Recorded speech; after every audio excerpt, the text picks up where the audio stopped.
Functional.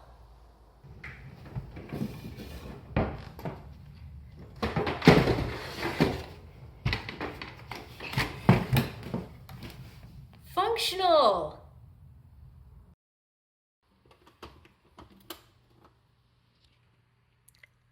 Functional.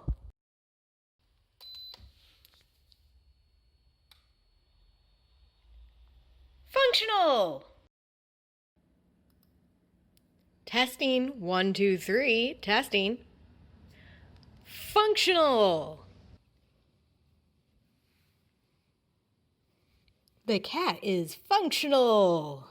Hello and welcome everyone. My name is Slegaitis-Smith and this is a channel where we like to talk about writing, learning, and creating. And today is another writing-based video coming right at you.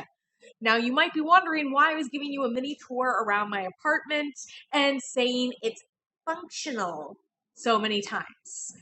That is because function is the topic of today. It is a key element in writing, but it's not as popular to talk about as some of the other big name terms that everyone's familiar with, like flat versus round characters, plot arcs, plot development, character development, symbolism, etc. But it is so crucial to making sure that your story comes out well.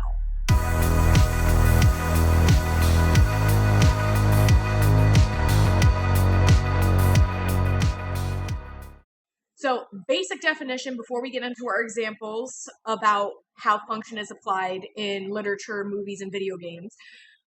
Function is what a character is doing to help move the plot forward.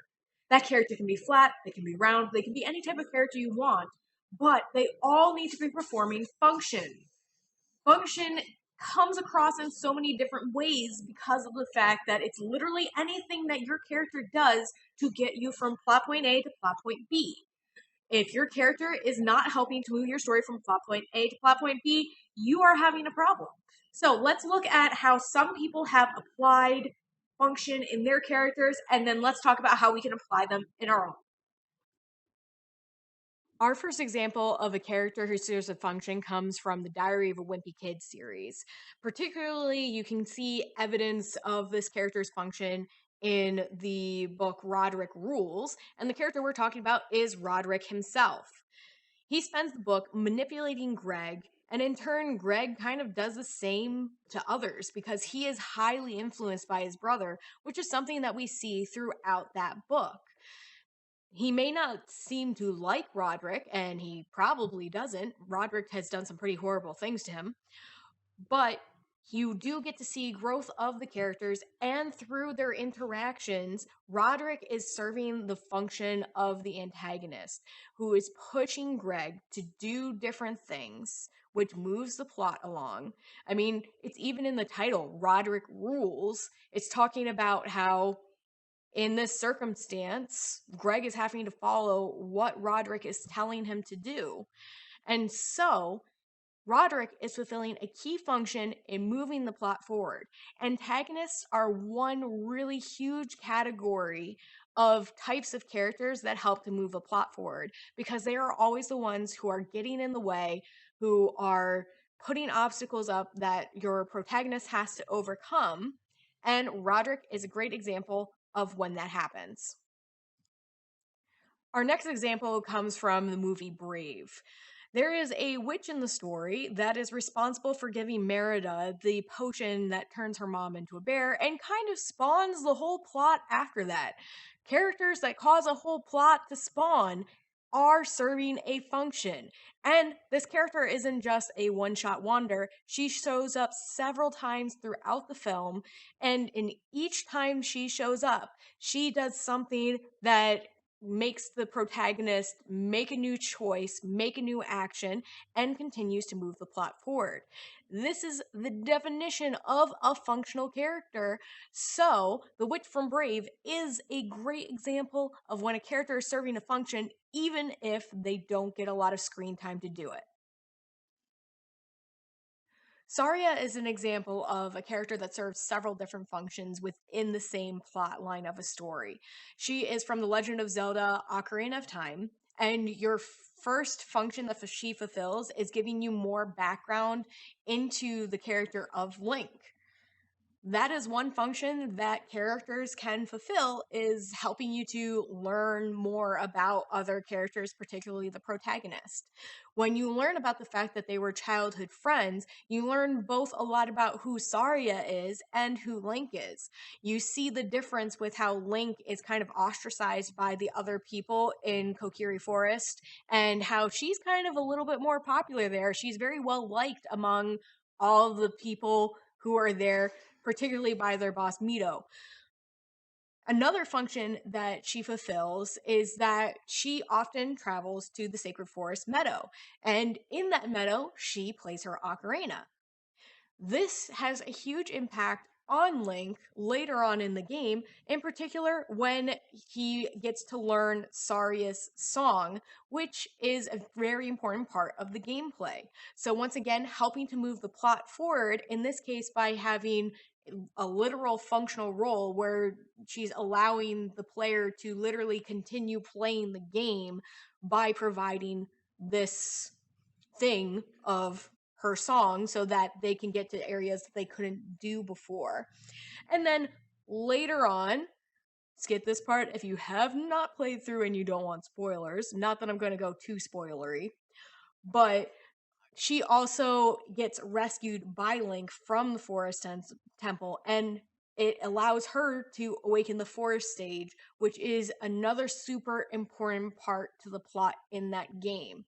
So, she has fulfilled a bunch of different types of function, even though she's just one character, and she's not the main character. You don't have to be the main character to fulfill a good function, and more than just the main character needs to fulfill a function. Sid from Final Fantasy VII is another character that plays several different functional roles throughout the course of the plot. One of the big functional roles that he plays is bringing a skill set to the team that they didn't have before. He has a deep mechanical knowledge that is super important for them to get where they need to go. He literally built the vehicles that they use to get from one place to another, which is very important for function as people, let alone function within the plot line. And he plays a lot of other functional roles, from his backstory with how he interacts with people, and the moment where he was kind of involved with Shinra for a little while.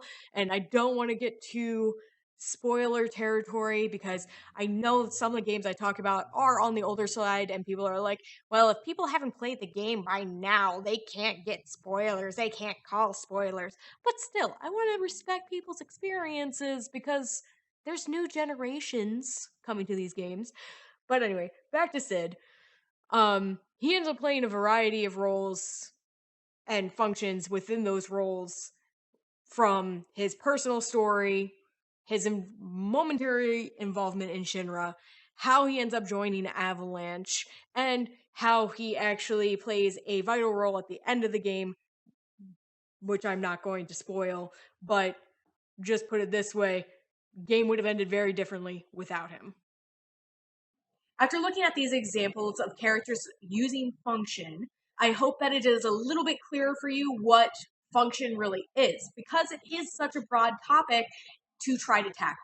So let's get into some tips for how you can make sure that your character is applying some level of function to your story. And also, maybe consider it a checklist. If your characters in your current project are not ticking off these boxes as we go through these tips, you might want to consider rewriting them. I've had to do that sometimes as well. It's not a bad thing. It's just progress and helping you grow. So let's do the tip. Number one, is your character having conversations, and are they meaningful? Whether you're looking at a scene, a chapter, or a section in your novel, you should have your character, whoever they may be, communicate. Whether they are a main character or a side character, if they're not doing some level of communication, they might not need to be there, or you might need to modify how they are existing in that space in your book. Now, the communication can actually show up in a bunch of different forms. If you're doing something that's based in the modern world, it can be a phone call or a text. If you are in a multilingual scenario, it can come across in several different languages, whether you are using English text and saying that they're speaking in a different language, or if you're actually putting other languages into your book, doesn't matter. If your character is deaf and they're using sign language, still it's communication, and your characters need to be doing some sort of communication in order to be doing something valuable functionally for your story. When your characters are talking, they should not just be doing the pleasantries or having conversations that have no real impact on your story. Whenever your characters are talking, whether they are a side character or a main character, they should be doing a series of things, or at least one of these things that I'm about to mention. They should be revealing some sort of subtext. They should be adding something to either a subplot or the main plot. They should be revealing information about themselves as a character or other characters. And they should be giving some sort of insight into whatever situation you have in your book. That is what meaningful conversation is. Think about if you are having a date with someone and you are trying to get to know them for the first time. You want to have a meaningful conversation. Just talking about the weather might be an okay icebreaker, but your relationship is not going to develop unless you have meaningful conversation. So make sure that your characters are having meaningful conversation and that it's happening more than once. If you forget to have your character talk or do anything during a specific scene or a specific chapter that they're supposed to be a part of, then they're just like a ghost floating in the back of your reader's mind because they know that they're supposed to be there, but they're not actually doing something. Or they will forget that that character is even there until you randomly have them say or do something and they're like, oh my goodness, Jeff was here? My goodness, I didn't know. But that was helpful. So make sure that your characters are having conversations and making them meaningful conversations throughout each individual scene, chapter, and section of your novel. Number 2, action and meaningful action. Whether you're in a scene, chapter, or over the course of a section in your book, your character, side character, or main character should be fulfilling some level of action. And action is a very broad topic. It's everything from eating and drinking to walking and fighting to, I don't know, whatever. I mean, you know what an action is. I don't have to tell you that. But once again, it should be meaningful. Just like with the conversations, the action itself should be some way that you're layering in extra information for your reader to tie everything together and to push things forward. So you're going to be looking at making sure that these actions do a couple of different things. They're going to be things that tell about your character. This can be something like subtle mannerisms that they have that hint to something in their personality or something that they're thinking about. It definitely needs to be interpersonal reactions layered in there. Because it's very easy to say Javier hated John, but it's not very interesting for your reader. Instead, you can show their feelings towards one character or another by just changing their body behavior. Think about yourself. Think about a situation that makes you really uncomfortable and how your actions and reactions change based on being in a place where you're really uncomfortable versus where you're being very comfortable.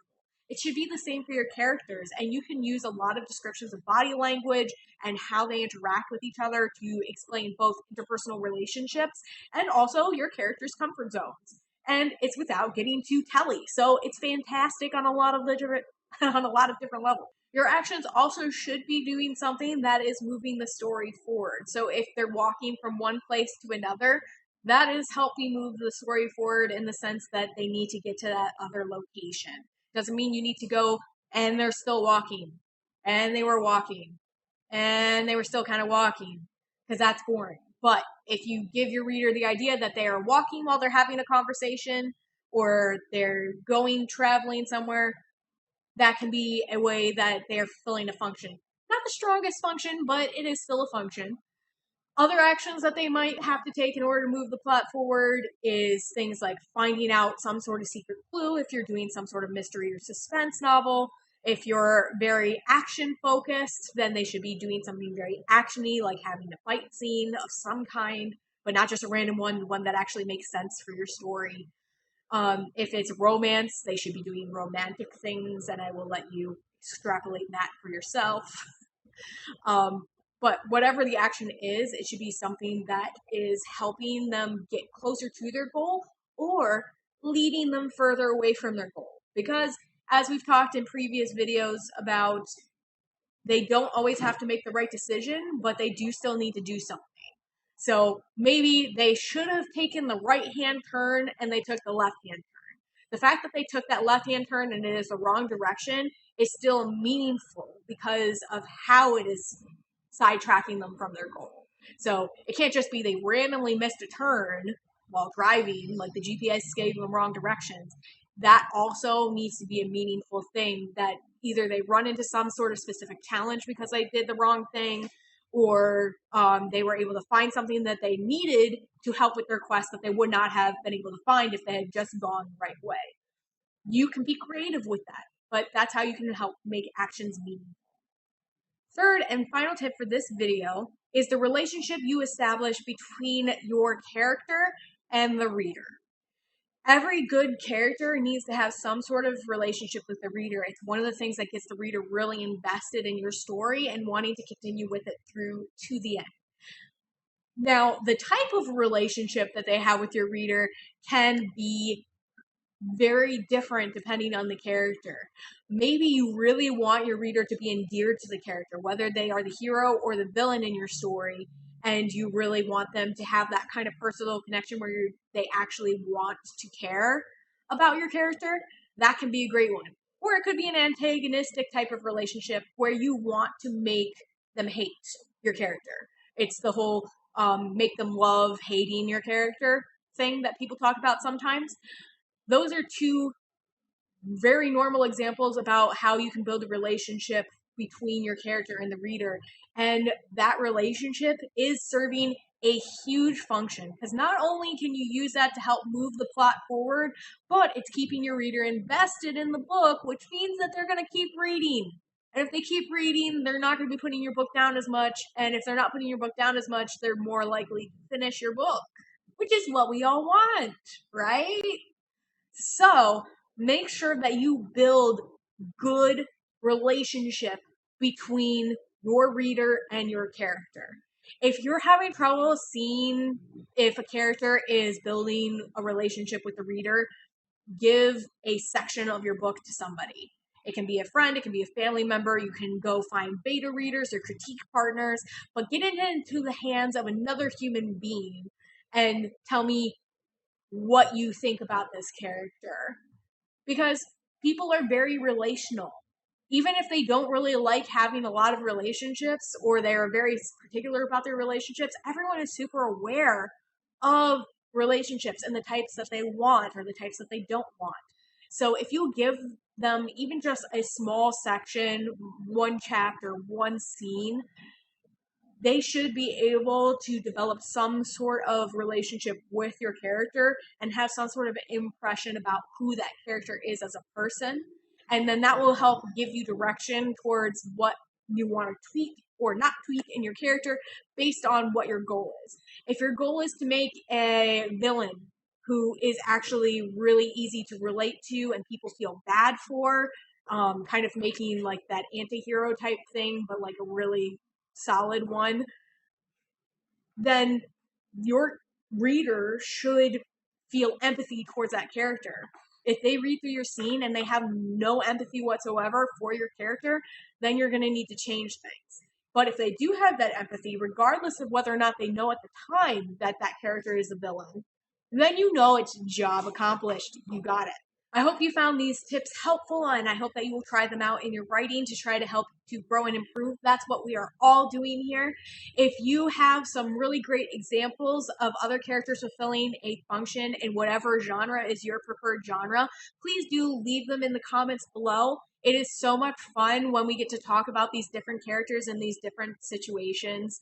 So please absolutely do that. If you did like the video, in fact, like it. If you like hanging out here and the community that we're building, please consider hitting the subscribe button. And as always, have a great one. Until the next one.